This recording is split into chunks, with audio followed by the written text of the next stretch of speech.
All right, Rise of the Lost. We back in the house with JMookie, the 914 grind. He's an artist, producer, YouTuber, often handles the production and engineering and cover artwork for his own his own projects.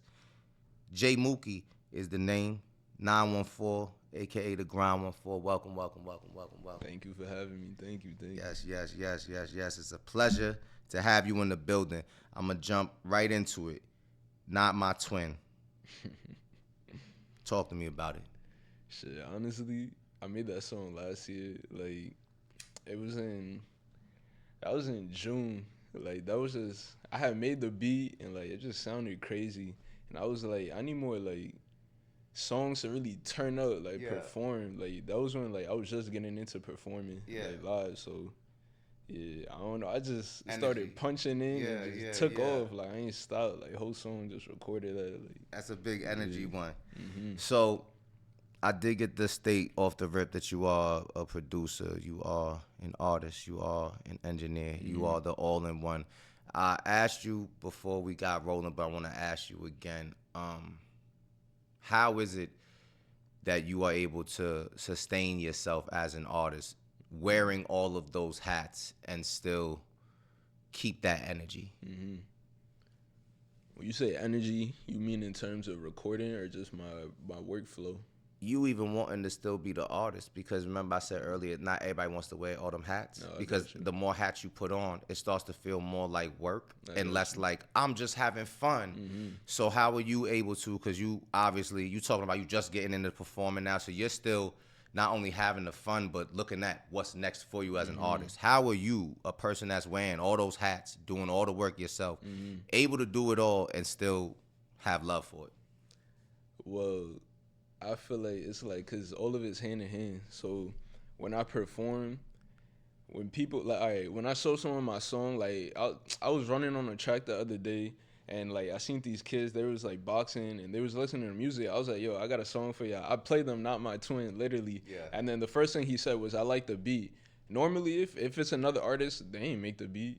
Like, I made the beat, so I eat regardless. If someone says like, oh, I like this production, I engineered it. You feel me? Oh, I like this song. Like, his flow. I showed someone else that song before. They're like, you flowing on it. Like, you feel me? So I get complimented on all three layers. So it's like, no matter what, like, as long as someone likes it, like, it don't matter if they don't like my flow, my cadence, whatever. They're gonna like something about it. So that's what keeps me being passionate about it. It's like, okay, cool. Like, I could keep going because, nigga, I'm good at all three. So no matter what, like, someone's gonna find something to attach and gravitate toward me. So that's what keeps me going.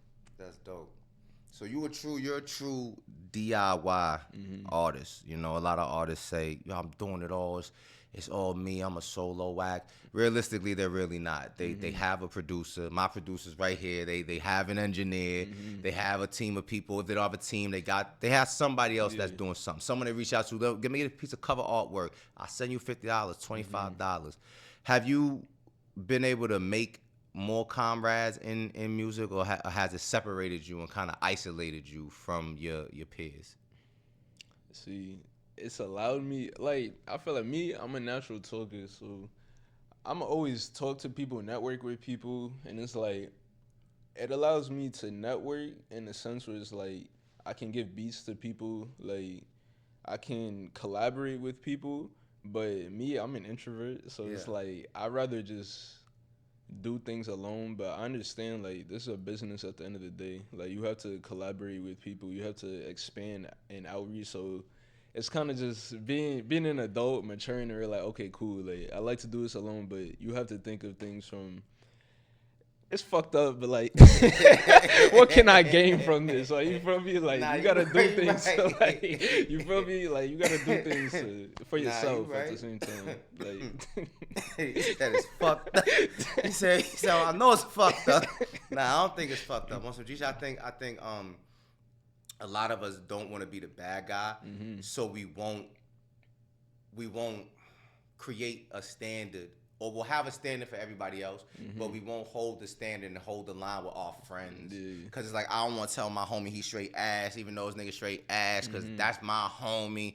But now you technically have lowered your standard, because if you are producing fire, writing fire, performances is dope, we expect this and everybody you bring around to be that. You bring somebody else around, be like, damn, his group really ain't, like, he cool, but his group ain't, you know. So I think if anything, that's what separates the leaders in music from the followers, because they're able to draw the line in the sand and say, this is not about you. I'm the artist. It's completely about me.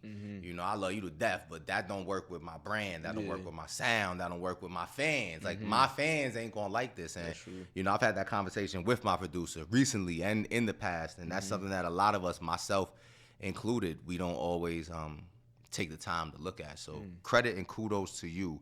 What was it originally that drove you to become a full stack artist where you literally do everything? That's how I started. So I started in COVID, like 2020 in March. Like, my dad, he always relays this story to me every time. So, like, he sent me sneakers. He was like, you want these? And I was like, nah. I sent him back a picture of an interface. So he bought me the interface. Then after that, I bought my own setup. Like, he helped me, like, you feel me, just find things. Because he's a DJ. Nice. So he knows all this stuff. So he helped me, like, organize, put everything together. I just paid out of pocket for it. And then from there, it's like, okay, I have everything. Like, what are you going to do with it? So I went on YouTube, taught myself how to engineer. I've always liked beats, like, taught myself how to produce at the same time. And then I just started recording and practicing on myself. So it kind of, I just started doing everything. So everything else followed. It's just natural at this point. That's dope. So, yeah. That's dope. And I like it. Oh, also, too, I don't like relying on people. So that's why, too. It's like, if I don't get something done, it's on me. So I got to hold myself accountable. And it's like, I can't put the blame on someone else. Like, damn, like, he was supposed to give me this back then. Like, no, nigga, you want to do it or not. Like, even if they are stolen, you got to do it yourself. Like, find a way to make it happen. It's either you want it for yourself or not. That's how I look at it. Yeah. Now, that's real. Where the name JMookie come from? That's a high school nickname. Like, somebody just came up with it, honestly. Like, there was another kid, like, that was rapping from another school. Like, he called himself J Spiffy. Yeah. And then out of nowhere, like, we were just at the art table, and he just looked at me. He was like, JMookie. And then somehow that elevated into JMookie. And then, yeah, I don't know. Everyone just started calling me that. So I'm like, fuck it. And it's catchy. Like, you feel me? The females like it, too. So, you feel me? I'm like, why not? Run it, yeah. So, yo, your track, Kawhi Leonard, it's a bold title. What inspired you naming the song that, and why after him? What's the connection for you personally? Kawhi Leonard. How you know about that? Talk to me. Come on, man. I'm here to do work, man. You came to the Rise of the Lost for a reason. What you want? You thought you were going to get a cookie cutter interview? Tell me about the song that I saw on your most recent post. Nah, don't talk to me. I respect that. Talk to me. Kawhi Leonard, honestly, I don't know. I was just punching in. Like, I record now, punch. I don't even write no more. I just be punching in. So on the spur of the moment, if, like, that's just what I heard. Like, I wanted to do a bridge, and I was like, Kawhi Leonard to these bitches, what they do? And then, like, I don't know, I just spammed it. I was like, it's catchy. I felt like it was a bar, so yeah. I was talking because I was just going through something, like, talking to someone, and, like, it just didn't work out. So that was my single phase. So I'm like, Kawhi Leonard to these bitches, what they do? Like, I'm outside now, you feel me? So, yeah. He's in your bag. Yeah. I like that. What was your reaction the first time you realized that your production could stand on its own? That even if nobody knew you was an artist yourself, like, if you wanted, you could just be in your production bag. Really, this goes to when I first started too. Like, so, and I grew up in Westchester in Cortland Manor, so it's like not a lot of people be doing music there. So in my friend group, I was the only one doing music, and I had, like, my own, like, home studio, stuff like that. So everyone would come over to me. I would play them beats I made. Like, we would freestyle to it and stuff, and they would fuck with it. So, you feel me? Then everyone would come over and make songs to my beats. So, like, from there, like, you feel me? If other people are rapping on your beats, it's clearly good enough. You feel me? That's how it started. And shout out the man. Like, we don't know about the man. We all know about the man over here. Shout out P Skill. Shout out Ossinan. Shout out the whole 914, the 845. You know the fucking vibes. We doing the work so the work get done. So in the world full of collaborators, man, everybody's chasing getting with the next person. Oh, this person got a little bit of buzz. Let me get around them. Why do you choose to keep your creation process solo? Really, I'm a person, I be going with the flow. So, like, every day, like, I don't know, like, shit gets sent to me, events, and I just be traveling. So, it's like, I don't know. I like to do stuff on my own time. So, it's like, if I don't record today, like, I'm out. Like, you feel me? I got my camera, too. I'll be vlogging and stuff. So, I'm out vlogging. I'm still... You feel me? Doing something productive, so I might not always get the time to sit down, record, and make a beat and stuff, but you feel me? I'm outside networking, like vlogging, getting more content for myself, so that's why I solo, just for time purposes. Yeah, you always on your time. You ain't got to worry about none of the bullshit that come with nobody else shit. Exactly. That's real. That's real. Where do you draw your inspiration from as a creator and the audience of your own work? Really, it's just, I don't really draw it from, I don't listen to music. Like, in car rides, I sit in silence and just be in my thoughts. Like, I'm a very inquisitive and, like, intuitive person, so I'm spiritual. So I believe there's a lot of outside influences that can influence you in your daily life and just make you into someone you're not. You know what I mean? Like, you can't always have external factors around you, so you have to have time to lock in and isolate yourself in your mind. So with being that said, with that being said, but I really just, I make a beat, whatever beat I make. If it really resonates with me in the moment, I'm gonna record a song right after. But if not, then I'll just bounce it out, and now it's a beat I could send out. So it's really just a feeling thing. Like, I really trust my gut, my feeling, and I don't try to force it. So my best songs come when I don't try to force it. So yeah. That's real. What's something that only true fans would notice because you did literally everything on your own? In terms of what? What, I don't know. You know your fans, you know your music. What do you think is your true fans would notice that, like, the average person, if somebody just sent me your music and I hadn't done a deep dive to know that you produced, I wouldn't have known none of that. So if I just heard a song, I'm not gonna catch certain things that if I know, oh, bro did the beat, I look what he did at this word, he took the beat out here. So is there anything that you think your fans would notice that the average listener wouldn't, because they know that you did everything? I mean, I feel like my tag, like, what's your tag? Ayo Justin, what is this? It so is.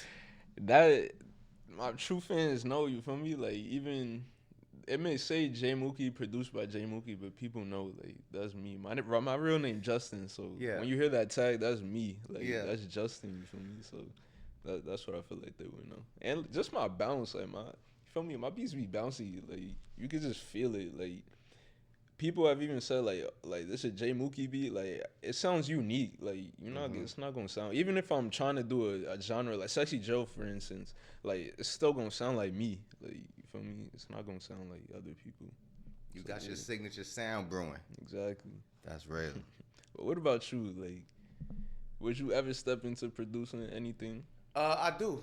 I do produce. I just don't. I never take that title and kind of bear it as my forthright title, because I have it's like Star Wars, right? And I'm definitely Obi-Wan. I'm nice. I can make shit. I can sit there. It'll take me longer than the average person because I don't make beats all the time. But I got Yoda right next to me. So so when I step out, I'll be like, yo, I'll rap, I act, I write, I do interviews, I produce content with other people. I got my hands in a bunch of shit, but the production, because I got such, reverence for the people that really fully do production and can say, like, I got a catalog of beats. I could probably pull out 100 beats. It's probably thousands of some beats upstairs. You probably got thousands of some beats.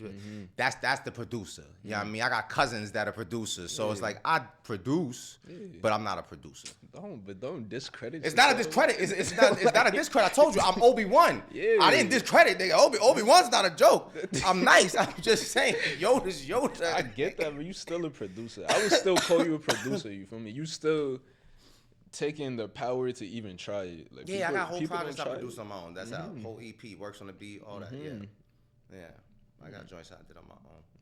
I believe a lot of what you believe in the sense that we need to be able to do it all on our own because when it hits the fan, who should you rely on? Exactly. But you. And as someone that's been doing music and entertainment in general for over a decade, you have to, for a long time, rely on yourself, you know, because before social media was as big as it is, you had to go to the photo shoots, pay to get every photo taken. Now you could just get the right lens on your camera phone and you good.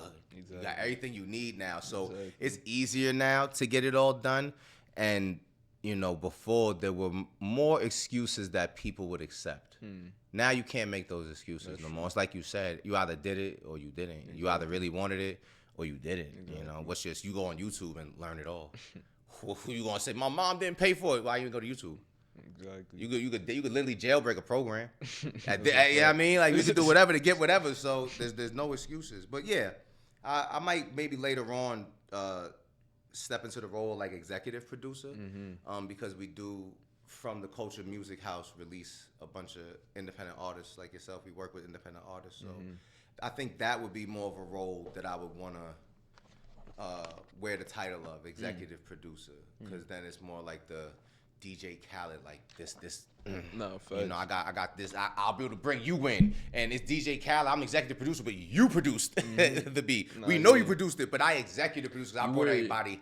Yeah, you under the visionary. Yeah. Like that's what I like to do, because it's like I was saying earlier with the microphone. I was like, oh, it's a puzzle. It's the tism. My brain, everything's a puzzle. So I like to help to put the puzzle together. You know, and I don't mind being a piece because I feel like I am just a piece of the puzzle. That's how God made us all. So I'm just here to play my role.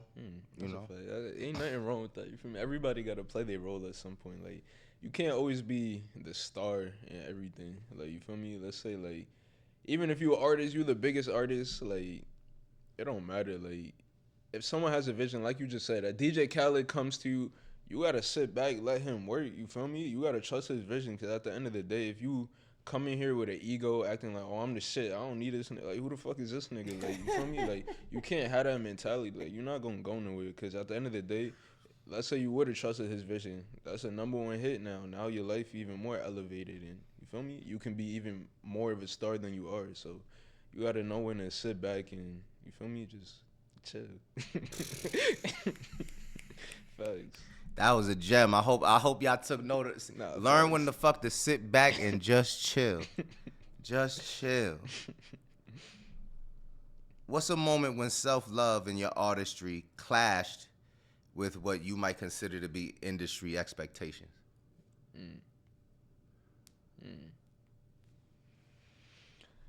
I would say knowing when and what songs to put out and promote, because it's like, at the end of the day, building an audience, you have to make a specific type of music. You have to have a specific type of sound at first to even break through and capture people's attention, because people like what's familiar. Like, they want something that's easy to hear, easy to listen to. Like, oh, I know this. Oh. And then when they become a fan of you, then they're going to start to care more about your individuality and your creative music. And then from there, that's when you can be more creative. But definitely at first, you gotta limit yourself, kind of push yourself in a box and just do what's hot at first. You feel me? Like, it sucks, but yeah, I just learned, like, just maturing, you just have to. You know, that's interesting, because to me that's the same, I don't want to call it dilemma, that's the same crossroads that I've hit multiple times. People will tell you, you know, you have this look, you know, you have this sound, you know, this will be the easiest way for us to get, you say you want this, you could do this, why don't you do this? And then like, I feel like maybe I'm wrong. In my mind, I feel like it's the little kid in us that's like, did you just tell me what I'm supposed to do? And then all of a sudden, even though we were literally probably going to already do that shit, we probably might have really actually did that shit. Now we're like, I don't want to. Exactly. And we self-sabotage. Like, we have a very strange habit, and I'll speak from personal experience. I don't project that on nobody. I could look back and see the moments and be like, if I would have just pivoted here, I could see where the wind would be. That's kudos to you, man, because a lot of people, they don't come to that point of acceptance and or realization without a whole lot of poking and prodding from, as you mentioned earlier, external forces. And the fact that you've been able to do that through your own self-prescribed isolation, which I'm a huge fan of, is medicine for the soul. Truly, that's commendable, and that's something that I think a lot of us can take note from. So I just wanted to point that one out to you, for real. So you do juggle a lot, artist, producer, engineer. What is the most hangover moment that you've had from pulling an all-nighter? Because I know you've pulled one, or two, or 100. Hangover moment? Shit. See, I don't have one. Cause look, I'm break it down. So I'm vegan, and like I research diets a lot, like on what to do to really make yourself better, make yourself in a. I look at it as how to stay in a high vibration, high frequency at all times. So if I do stay out late, whatever, I get like 2 hours of sleep, I just don't eat. Like, you feel me? All I drink is coconut water, you feel me? Like, that's it. Coconut water has natural electrolytes. It's like natural Gatorade, you feel me? So if you don't eat, blood, it stays in your brain. So all the blood, when you eat, it goes to your stomach. So if you don't eat, it's going to stay in your brain, keep you focused, keep you locked in, keep you going through the day. You're not even going to feel, you may be tired, but you're not going to feel exhausted, like slumped, all of that. So if you just fast, don't eat, you'll be all right. What's the longest fast you've done? Like 7 days. I just did 7 days. No food? No solid food? Yeah, no solid Just food. liquids? I do fruit. Oh, just fruit? But Blended for up hydration. Fruit? Yeah, and smoothies. So you're just doing like juice? Yeah. What fruits were you doing? Like watermelon, pineapple. No, go ahead. I'm not laughing at you. I'm gonna tell you why I'm laughing. No. Go ahead. But watermelon, pineapple, blueberries, strawberries, banana. I ain't gonna lie. The reason I was asking you is because when I told you I just got back to New York not that long ago. My producer and my engineer, the big boss Nick Price, he was just coming off of a 14-day fast where he only had liquid watermelon, liquid blueberries. That's a soul. And his level of like, and he was producing. I'm talking about we in the studio. He making magic. Like he buzzing. He high, but no substances in the body at all. So I'm a huge fan of all of the different modalities that we as people have the ability to approach to self-improve, self-heal, and self-actualize and materialize. That's why I was asking the question. I know at first probably like, oh, this motherfucker laughing at me. This shit a joke. Nah, nigga, that shit is amazing because all different walks of life, we all at certain points are kind of observing the same truths. It's like, oh shit, I could just do this and heal myself. Exactly. Like, oh, I've been sick as a dog. I'm about to just do this and heal myself. And then it works. Fuck what the doctor told me. I did what I needed to do. Man, don't get me started on doctors. Hey. Yeah. If somebody asked, why JMookie, how would you sell the brand in one sentence? You said, why JMookie? Mm-hmm. Like, if you had to sell the brand, right now I could sit you in the room with 5 billionaires, and for whatever reason, they just like, we just feel like it. So you got one sentence, sell it to me. Why JMookie? Why JMookie? One, I don't want to be cliche, but there's no one like me. You're not going to find another artist that does it all, produce, engineer, I throw events, you feel me? YouTube, I can vlog, market myself, and health conscious, spiritual. I can cater to a wide audience, cater to women, men, make all this different type of music. And not even that, make it catchy. I performed a song one time, somebody came up to me a week later just singing it to me. Like, it's called Tell Me What You Want. In fact, it's dropping soon too. Like, shorty came up to me, she was like, tell me what you want, like, just singing it. Like, my songs that get stuck in your head. Isn't that the point of music? If you want to sell, don't you want to, shit, look at all these jingles, McDonald's. It keeps you coming back. All you think is ba da ba ba ba. Now you want McDonald's. You feel me? You hear it, tell me what you want. Now you think of JMookie. Like, isn't that what you want as a business owner? Someone that can keep bringing customers back. That's the whole point. So that's what. Repeat and return customers. Facts. He said you're gonna get return on investment in this motherfucker. I like talk that talk. I like that. I like that. What track or moment do you think best captures who JMookie is right now?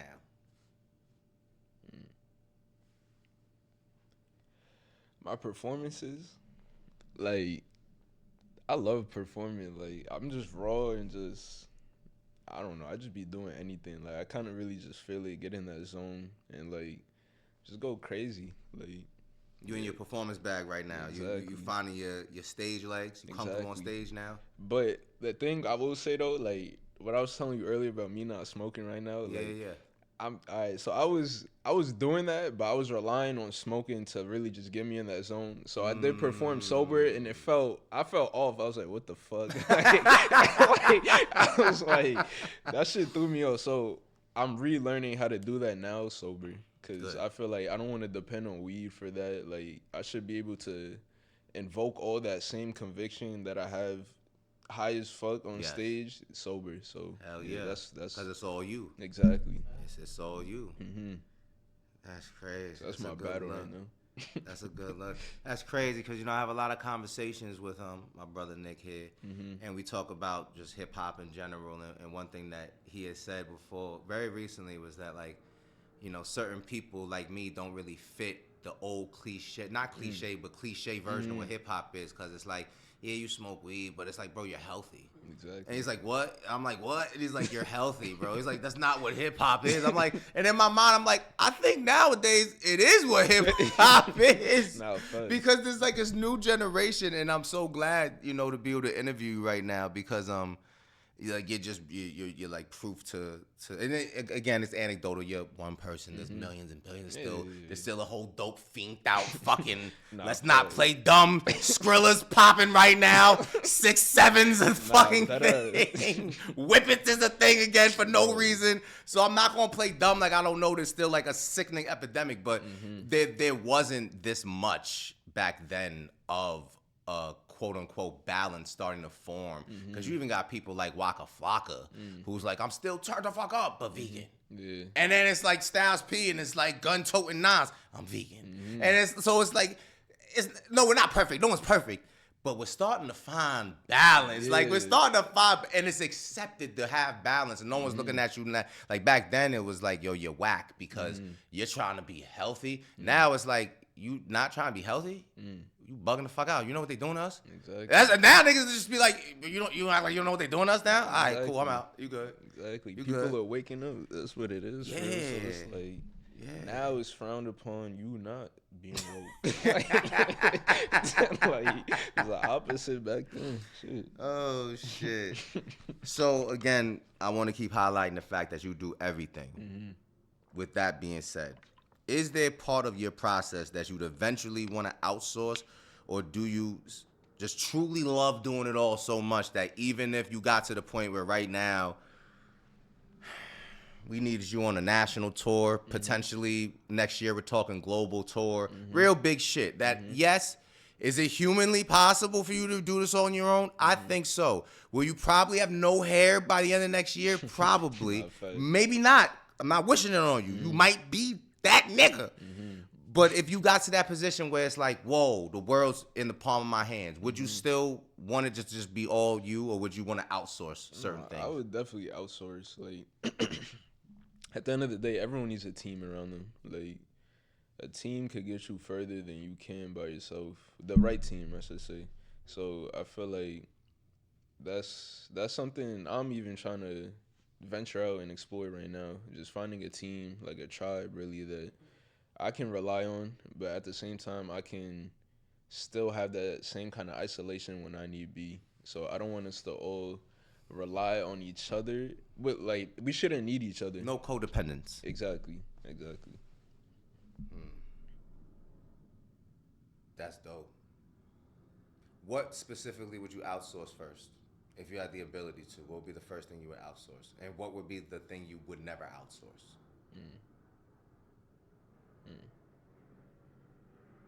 What do you mean outsource? Like, so right now, you see it's just me and the brother in here. If we get to the point where this is like 24/7 operation, 7 shows being produced in here, I'm going to have someone literally just for lights, because different shows, different lights. Someone just for audio. I'm not going to touch mics no more. Someone for cameras. I'm not going to touch cameras no more. Okay. He's never going to have to sit there again and do that. Yeah. Like, there's literally going to be a job for everyone outsourcing. So because you literally do everything yourself, what would be the first thing, like, oh shit, it's time, I never have to do this again? Boop. It's on you. And the thing that I'm never, like, I'm always hands on. I got you. So right now that'd be like vlogging, like just getting a cameraman and then an editor, or if you do both, for me that works too. But cause editing, it takes time. It's mad. That shit is so tedious. We don't gotta talk about that, man. I do it. I'm with you. I love it, but yes, it's like, you gotta love it to do it. If you won't, exactly. Here, that's what I told Nick. That's what I told Nick. I said I love doing this shit. That's why I do it. Cause even right now, like, it's like I want to get an editor, but I know no one's gonna put it together or even like see the same things that I see. But I might have to just suck it up, just try it, just find someone, or just keep trying different people just to get. Once I feel like someone is locked in the same vision as me, or has the same editing style as me, my fault, but editing style as me, then I feel like, someone I could trust with my work. That's, The editor you get is the editor you train. I'll tell you that from experience. Even if they're the best editor, they'll be able to mimic your style, but you'll still be fine tuning them to get them to the point where now they're able to shadow you, like they're your shadow. And that's going to be the person that is a great receptive listener, because they know that they're there to do the job. It's not personal. That's not their pet baby project. It's yours. So once you find that person and they lock in with you, game changer, bro. Game changer. What's one production secret you've never shared, but you think turns a good track into a JMookie track if you're willing to share it? If you're, that's why I say I gotta, because obviously if this is a secret, it won't be after this moment. We're live. It's live, so obviously, you know, this is a choice. I'm giving you a choice here. To be continued. I released that. I released that when you almost got me. You feel me? I released it when you see me in a mansion in the hills. You feel me? You can't replicate it. Facts. Respect. Once everybody's making a JMookie type beats because this nigga's got what he's supposed to get from the game, then it's time. Then it'll be like, no, this is what I really did. If only you knew. Exactly. So in time, I'm gonna come back here. You feel me? We'll spin back. Yeah, I want the exclusive on that one. Facts. Yo, if your journey were a song, what would the title be and why? Elevation, because it's like I feel like I keep elevating and reaching new heights that I never imagined for myself, and that I never would have came to without being at the bottom or taking a regression. So definitely elevation. Now you said regression. That means that you went backwards. At what point? Oh, hold on. Yeah, let me correct myself. Okay, I was about to ask you. I was about to have a follow. Go ahead. I pivot. Okay. Hold on. Regression is a strong word. I was about to say. I said, "Oh shit, we about to get deep." I said, "All right, follow-up question." Okay. No. I said, "Oh shit, this is the lore. We about to get the JMookie lore." Nah, definitely a pivot, because like it may seem like you're being like. It's okay to take time. Like, let's say you take a hiatus from music, but you're just pivoting into a different thing. You're never falling back. You're just trying to make yourself right and to get the correct mindset and come back better. So it's like, if you're gonna run a race and you're gonna be out all night clubbing and get 2-3 hours of sleep, wouldn't you rather just say fuck the club, fuck going out. Let me get 8 hours and be better because I know I'm gonna perform better if I get more sleep. So if you need to do that in your career to be better and to help you elevate faster, then there's nothing wrong with that to take that pivot. So that's what I mean by like elevating and pivoting. Like do things that are gonna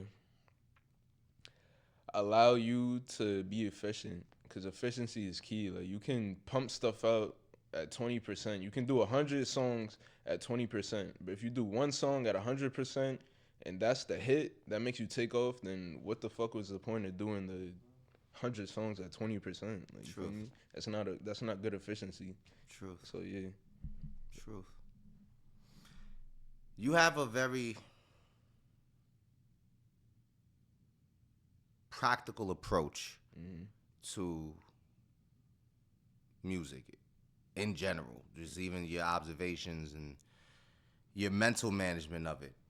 What allowed you, or who allowed you to get to this point? When I say allow, I mean that because, you know, people, parents, places, things, situations will attempt to stop us, or will be in people, places, things, the surroundings that'll push us towards it. Yeah. It seems like you've had, if I'm wrong, correct me, a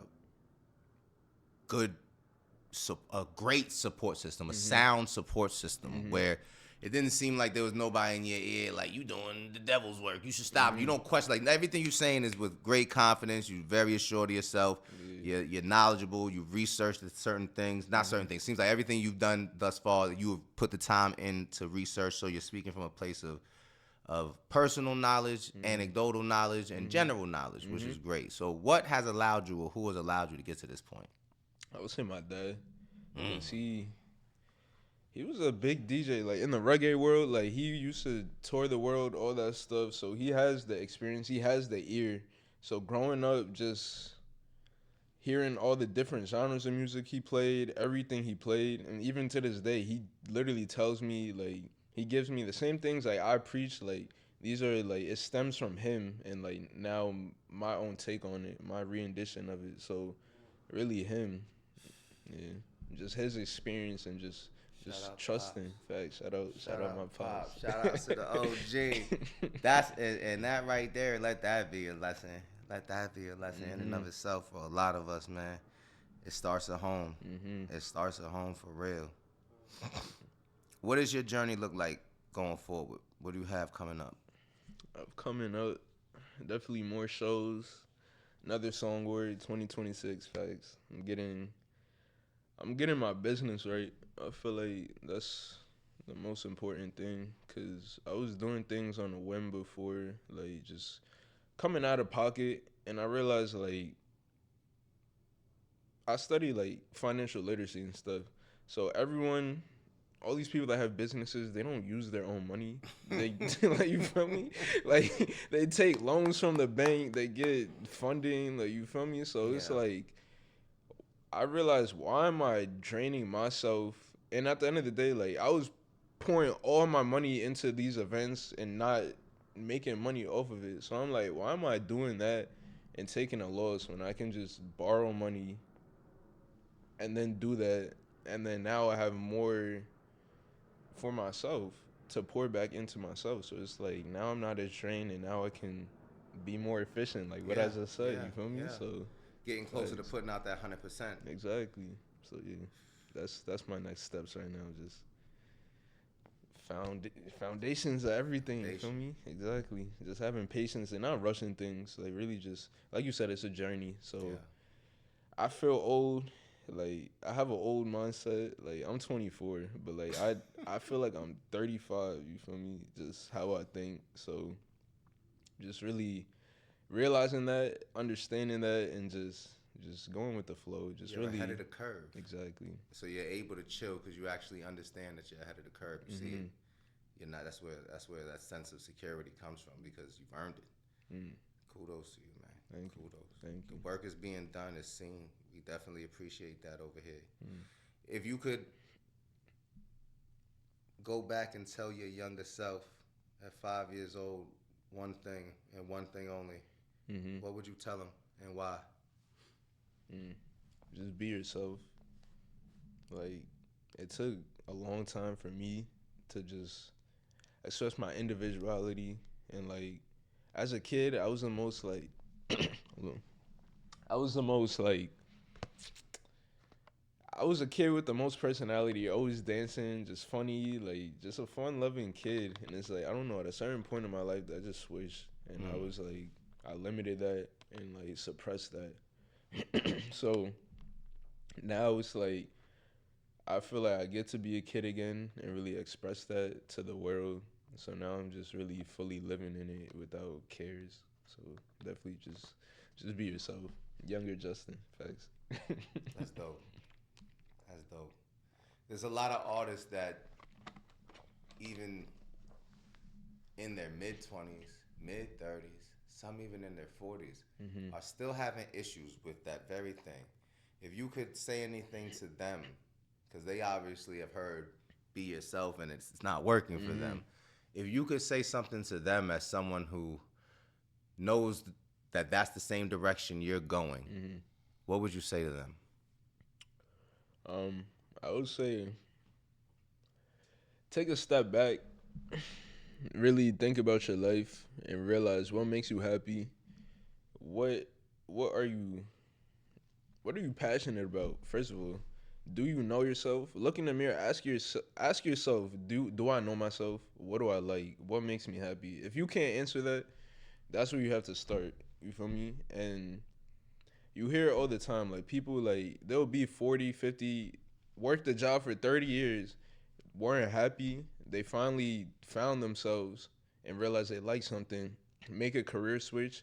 Now they're making more money than they've ever made just because they followed their heart, followed their passion, and took the time to learn themselves. So a lot of people, they feel stuck because they don't know themselves. They don't have a vision. They don't have an imagination. So never kill that inner imagination, because at the end of the day, that's what's gonna propel you forward, give you the idea. Literally, everything we're at right now, this is all in your head. Probably both of y'all heads, you feel me? Y'all both collabed on it. Like, y'all had that vision and said, let me act on it. So just never kill that imagination. Facts. Valid. JMookie, where can the people find you? Let them know. Shit. On Instagram, JMookie, JMookie, 3 O's. You feel me? But everywhere else, JMookie with 2 O's. Yeah. YouTube, everything. Facts. Yeah. Yo, it was a pleasure to have you in here. Rise of the Lost. This is the place where greatness is found, exposed, unearthed, revealed. It's already out there. We just gonna make sure y'all got a place where you can showcase it. Welcome to the Culture Music House. We doing the work so the work get done. Bring your fucking excellence or stay your ass the fucking home. Facts. Excellence 24/7. Yeah. Wolf.